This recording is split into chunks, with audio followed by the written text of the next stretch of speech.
We're back in Florida for this week's video.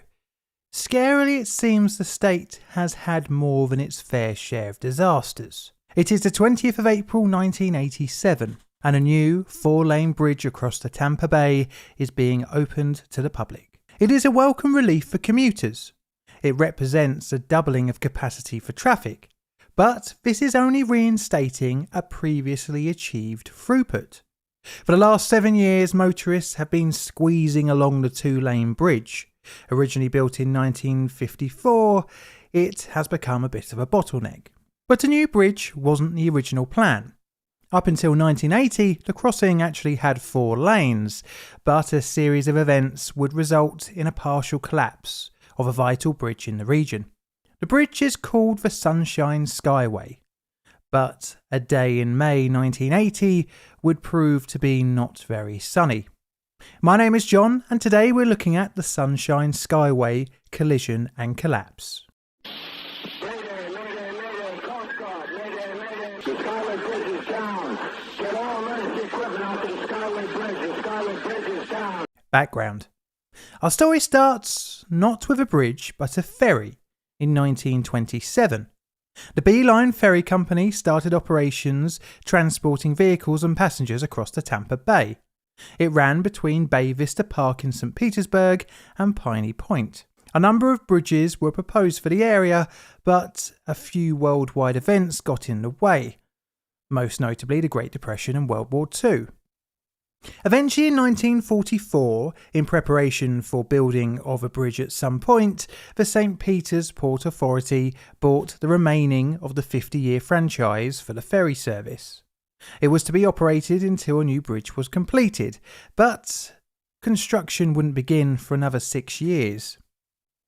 Over the remaining years of the 1940s, several concepts were produced, but again, the bridge seemed far away when contractor Bale, Horton and Associates failed to raise the $10 million required in funding. Finally, in 1950, another contractor, Parsons, Brinkenoff, Hogan and MacDonald, was hired, and this time they secured the money. The bridge was to be one of the longest in the world and would require construction of its own concrete factory. It was to be roughly 15 miles long and would require £12 million of structural steel, £8.5 million of rebar, and 1,115,000 cubic yards of concrete. I should say that this bridge is only one of 2 that made up the final Sunshine Skyway that would experience the tragedy in the 1980s. This first structure consisted of 32 concrete piers set every 135 feet apart, with a central shipping channel which had a space of 864 feet between piers. On the piers sat post-tensioned concrete girder trestles, with a steel cantilever and central suspended section. The roadway was 2 lanes and had a maximum speed of 45 miles per hour and was also unlit. The bridge was built between the 19th of October 1950 and the 9th of September 1954. On its opening day, some 15,000 cars would cross the bridge in just a 12-hour span. Eventually, the 2 lanes would become a bit of a bottleneck, and a new addition to the crossing had to be planned. The new bridge would essentially be a carbon copy of the already established crossing, keeping the vital shipping channel and cantilever truss design. In 1966, the construction permit was issued. However, initial works were delayed when it was discovered that Pier 1S had developed cracks, needing immediate remediation work. But eventually in 1971, the bridge was complete, and this gave a total 4-lane capacity, 2 going north and 2 going south. The original bridge was to be used for the northbound traffic, and thus the crossing was complete. On average, roughly 12,000 vehicles would make their crossing per day in each direction, and this generated some considerable income for the state. The bridges, although built with shipping traffic in mind, didn't have much in the way of protection. A 400-foot wide channel had been cut into the riverbed when the original bridge was constructed. Wooden piles had been installed to protect either side of the original bridge's centre span pylons, but over the years they had rotted away. The structure itself was designed to withstand £50 per square foot of horizontal load from wind. That pretty much made up the only protection available for the bridge. Essentially, the Sunshine Skyway was a sitting duck. But strangely, it wasn't that the bridge had never been hit in its history. Quite the contrary. At least 7 times the bridge had experienced minor collisions from waterborne vessels, one of which was caused by an earlier maritime disaster, the sinking of the US Coast Guard Blackthorn. During recovery operations, an alternative shipping route was set up next to Piers 1N and 2N. During the diversion, a vessel struck the bridge on the 16th of February 1980, but the year would become far worse with another collision.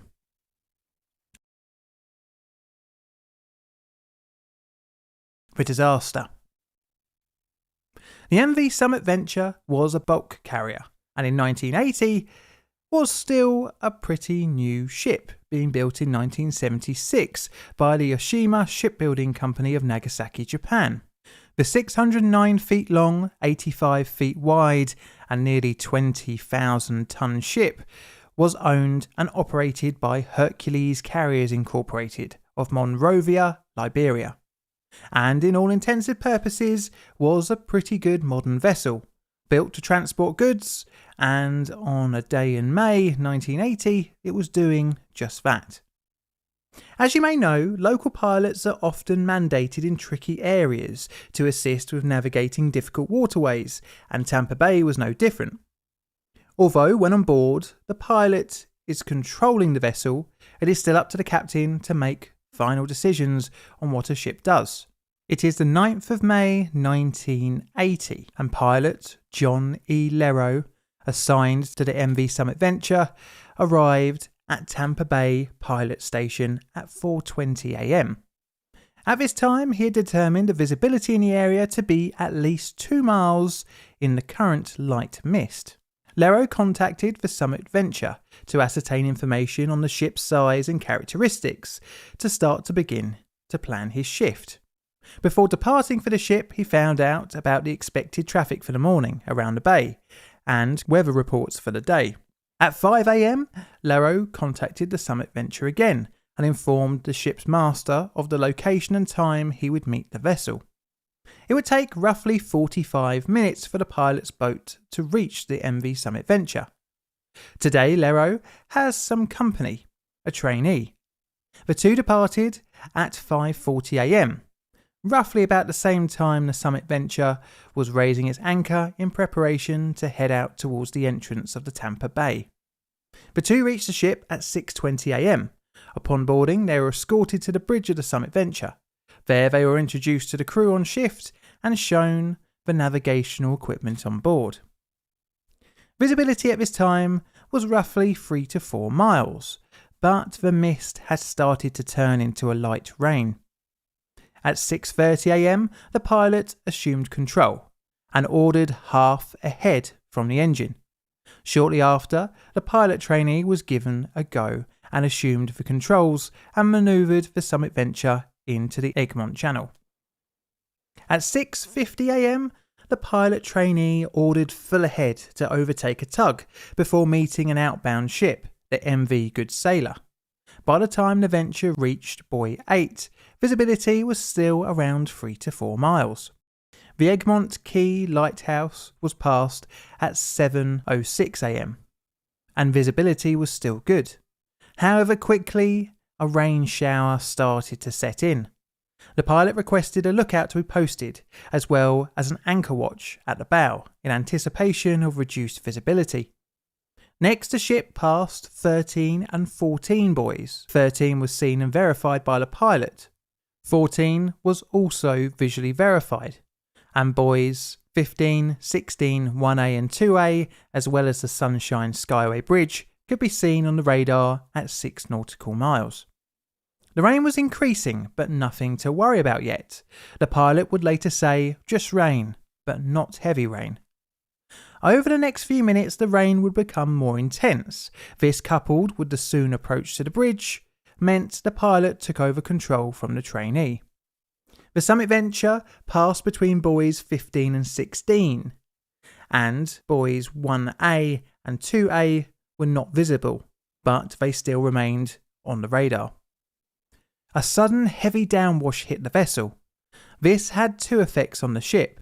The first was to physically reduce anyone being able to see anything, and the second was it obliterated the radar's ability to see as well. This is because the radio waves bounced off the rain, causing a thing called rain returns, which is not very good. The pilot, now faced essentially with a blind approach to the bridge, had to act quickly. He would later say, "I started reviewing my options immediately. The rains came, but the wind had to be 30 seconds later. I don't know how long." The trainee frantically tried to find buoys 1 and 2 on the radar. They caught a glimpse for a brief moment at a distance of 3/4 of a mile, but again the rain returns destroyed the view on the radar screen. Frantically, the lookout tried to see the buoys, but no luck. The ship was turning, all still blind. At about 7:31 a.m, the pilot ordered the vessel's speed to be reduced to slower head manoeuvring. Pier 2S came into view just 1 ship lengths away. The pilot ordered full astern on the engine, ordered telegraph, and ordered hard to port, let go both anchors. The Summit Venture struck the Sunshine Skyway's Pier 2S at 7:34 a.m. The 20,000-ton ship, along with strong winds from astern, pushed the bow into the bridge with tremendous force. The shock vibrated through the structure. A significant portion of the bridge between Piers 3S and 1N fell into the water. A 100-foot section of the bridge crashed across the ship's bow. The pilot immediately broadcast a mayday message. He informed the Coast Guard that the bridge was down and told them to notify the Sunshine Skyway Bridge authorities to stop vehicular traffic. Don't forget though, the poor visibility wasn't just affecting the ship. Vehicles making the crossing as well had issues seeing what was unfolding. 6 cars, a truck and a Greyhound bus were plunged into the water below. In a twist of luck, Wesley McIntyre, who was driving a pickup truck, went off the bridge, only to hit the Summit Venture's bow, slowing its descent into the water. McIntyre managed to escape when his Ford Courier momentarily floated on the surface. He was fished out of the bay sometime later by the ship's crew. No one else who crashed into the water survived, which totaled 35 lives. Tragically, the survivor guilt would haunt McIntyre for the rest of his life. Emergency services shut the bridge and attempted to recover and rescue any victims. By 9:55 a.m, 2 tugs and an additional pilot were on the scene, and it was found that the Venture was taking on some water. The vessel was pulled clear of the impact site at about 12 p.m. Needless to say, the cause of the disaster had to be found out, and this leads us on to the NTSB's investigation. The investigation. Investigators initially inspected the bridge and found that Pier 1S showed lots of cracking throughout. Clearly there was a serious failure of the bridge, but that's hardly unsurprising, an unprotected bridge succumbing to such a serious collision. This means that the lack of proper protection must take some of the blame. The NTSB report even hints at this. Several bridges with pier protection systems have survived collisions similar to the ramming of the Sunshine Skyway Bridge, without major damage to piers or superstructure. Most collisions between bridges and shipping are caused by human error, again as pointed out in the NTSB report. And because of this, you need to be able to mitigate this risk with proper pier protection, something that the Sunshine Skyway lacked. But of course we need to find someone to blame, and this falls at the feet of the Summit Venture's crew and the pilot. The NTSB report pretty much says as much. The Summit Venture probably would not have struck the Sunshine Skyway Bridge if the pilot had turned the vessel hard to starboard immediately upon initial loss of navigation information on the radar. The severe sudden weather was the spark that set off the chain of events that led to the crash, but the pilot should have made the evasive action to avoid collision.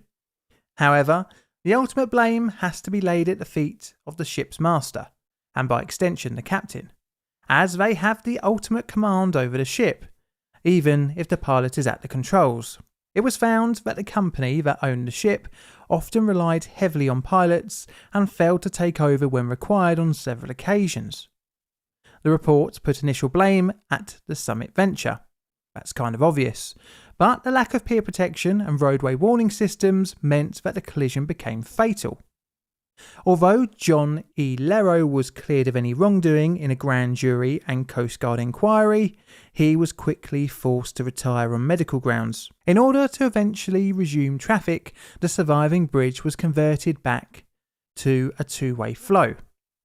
This was whilst the state decided on whether to repair or replace Sunshine Skyway crossing. A tunnel seemed difficult to build in the area, and the cost to repair the pretty old design pushed the state to go down the route of a clean sheet new bridge. Governor of Florida at the time, Bob Graham, had an idea to build a signature cable-stayed bridge with a span that would be 50% wider than the old one. The bridge would also have a wider shipping lane area, and importantly, proper concrete protective dolphins for the structure's piers. Construction would start in January 1983 and finally be completed in April 1987. Ironically, the day before the ribbon cutting, a ship actually collided with one of the concrete dolphins, but this time the crossing was safe. The remains of the older crossing were finally demolished in 2008. But what of the MV Summit Venture? Well, she was repaired and did sail again, continuing service under the same name. She would be sold off eventually to another company in 1993, and sadly would sink just off the Vietnamese coast in 2010, sailing under the name Juan Mao 9. Luckily, none of the crew were killed.